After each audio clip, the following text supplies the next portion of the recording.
మాజీ CM KCR birthday సందర్భంగా హైదరాబాద్ ఓయూలో రాష్ట్ర స్థాయి క్రికెట్ టోర్నమెంట్స్ ను మాజీ ఎమ్మెల్యే గాదరి కిషోర్ ప్రారంభించారు. అబద్ధపు హామీలతో గద్దెనెక్కిన కాంగ్రెస్ ప్రభుత్వం ఇవాళ తప్పించుకు తిరుగుతుందని ధ్వజమెత్తారు గాదరి కిషోర్. కాంగ్రెస్ ప్రభుత్వాన్ని అడుగడుగునా నిలదీస్తూ ప్రతి ఒక్కరూ ప్రశ్నించే దిశగా ముందుకు సాగాలన్నారు గాదరి కిషోర్.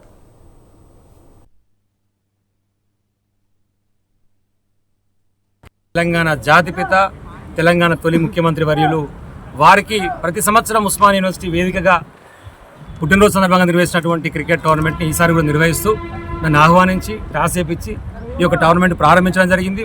మొదటి టీములుగా OU11 అదేవిధంగా అడిపెట్కి సంబంధించినటువంటి జూనియర్స్ టీం మధ్యన పోటీ నిర్వహించబోతున్నారు. దాదాపు 36 టీములు వచ్చినాయి.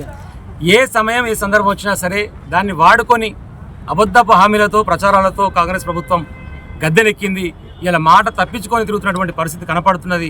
కాబట్టి అందరినీ మమేకం చేయడానికి ఏ అవకాశం దొరికినా అందరం కలిసి ప్రభుత్వాన్ని ప్రశ్నించడం కోసం ముందుకు సాగాలి.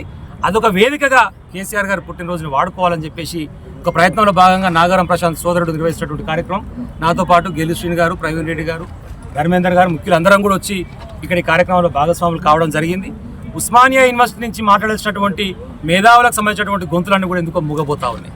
యూనివర్సిటీ ప్రొఫెసర్లు కాకుండా ఎవరినైనా నియమించుకోవడం వీసనని చెప్పేసి కేంద్ర ప్రభుత్వం, రాష్ట్ర ప్రభుత్వ అధికారాలను చేతులకు తీసుకుంటే అంటే కూడా ఎవరు మాట్లాడినటువంటి ఒక దుస్థితి కనపడతా ఉన్నది.